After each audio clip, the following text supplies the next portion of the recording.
year was 1892 on June 23rd in the mountain town of Ejasa, Goro in Ethiopia. A boy named Tafari Makonnen was born. His lineage traced back to the biblical King Solomon and the Queen of Sheba. From birth, destiny weighed heavy on his shoulders.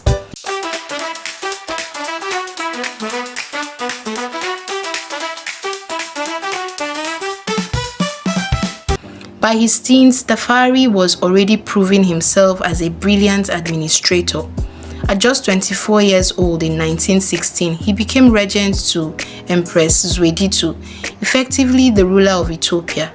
He was modern, educated, and determined to drag Ethiopia into the 20th century while still guarding its ancient pride. In 1930, Zweditu died and Tafari Makonnen was crowned emperor. He took the name Haile Selassie, meaning Might of the Trinity. His coronation was dazzling, attended by royals, dignitaries, and reporters from across the globe. From that moment, he was more than a king. He was a symbol of African independence, ruling the only African nation never colonized. But his greatest test came soon. In 1935, fascist Italy under Mussolini invaded Ethiopia. Selassie's forces fought bravely but were outgunned by modern weapons and poison gas. By 1936, he was forced into exile in Britain, yet he did not surrender his crown. That same year, Selassie addressed the League of Nations in Geneva. Standing before the world, he thundered a warning: "It is us today, it will be you tomorrow." He predicted that if fascism was not stopped in Ethiopia, it would spread. He was right. 3 years later, World War II erupted. In 1941, with the help of British and African forces, Selassie triumphantly returned to Addis Ababa. The people wept and rejoiced as their emperor reclaimed his throne.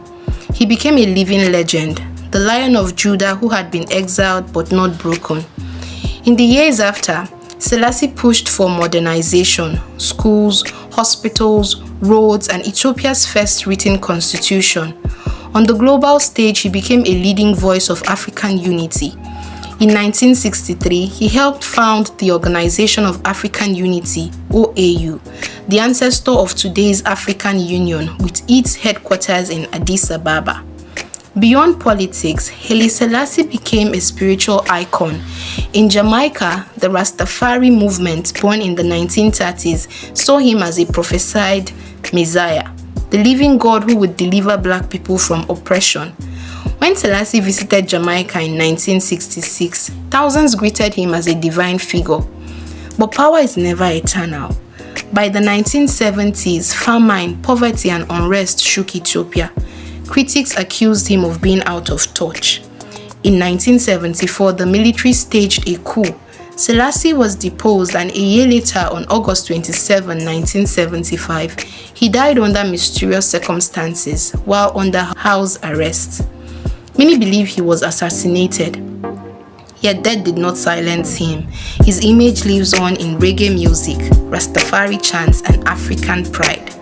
His words, especially his speech at the United Nations in 1963, later turned into Bob Marley's war song, and it still echoes against oppression.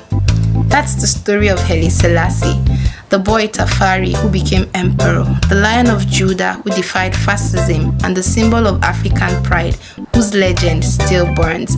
I'd like to know your thoughts in the comments section. For more stories like this, please follow, like, share, and subscribe.